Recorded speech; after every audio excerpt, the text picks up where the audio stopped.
मुडा पांडे के गांव बीरपुर बरियार की एक महिला रहाना जिसका नाम है, उन्होंने कल एक अभियोग पंजीकृत कराया और उसमें उन्होंने आरोप लगाया कि उनकी भाभी के ऊपर कुछ लोगों ने फायर किया और उनको स्प्लिंटर्स लगे, छर्रे लगे हुए हैं। और इस तहरीर पे तत्काल हम लोगों ने अभियोग पंजीकृत किया, जिसमें नामजद किए गए दो व्यक्ति, एक तो यासीन और एक हबीब, ये दोनों उसी गांव के निवासीगण हैं। उसमें एक अज्ञात व्यक्ति का भी नाम लिखा गया था। हम लोगों ने जो अप्रोप्रिएट सेक्शंस थे उसमें हम लोगों ने अभियोग पंजीकृत कर लिया और जब गहराई से इस पूरे प्रकरण की छानबीन की गई तो कुछ अलग ही ये स्टोरी निकल के आई। इनफैक्ट जो ये वादियाँ हैं, रहाना उनकी भाभी है नासरीन, वो उनके भाई अफजाल की सेकंड पत्नी है। और नासरीन का पहले जो ये व्यक्ति जो नामजद किए गए थे, यासीन और हबीब, इन लोगों से इनका पुराना मुकदमा चल रहा था, जिसमें 376 और 354 के मुकदमे कायम हुए थे और वो उसमें न्यायालय में उसका ट्रायल चल रहा है।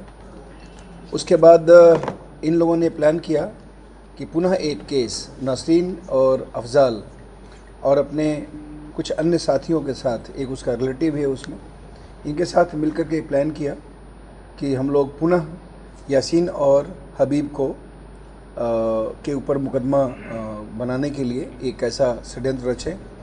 तो इन लोगों ने पूरी कहानी बनाई, जिसमें जो ये वादिया है उसका भाई अफजाल, उसका एक खलेरा भाई यानी उसकी मौसी का बेटा नफीस, एक उसका दोस्त लल्ला और एक इसरार पहलवान, और ये नासरीन जो उसकी पत्नी है। इन सभी ने मिलकर के, 5-6 जनों ने मिलकर के प्लान किया कि मेरे ऊपर अटैक किया जाएगा और उसमें फिर हम लोग जो यासीन और हबीब हैं इनको हम नामजद करेंगे। और उसी में ये अभियोग पंजीकृत कराया गया। इसमें जो अफजाल है उससे गहराई से पूछताछ की गई, उसने इस बात को स्वीकार कर लिया। और उसके बाद हम लोगों ने जो अफजाल है और उसका एक साथी जो था प्लान में और एग्जीक्यूट करने में, इसरार पहलवान, उसको हम लोगों ने गिरफ़्तार कर लिया है।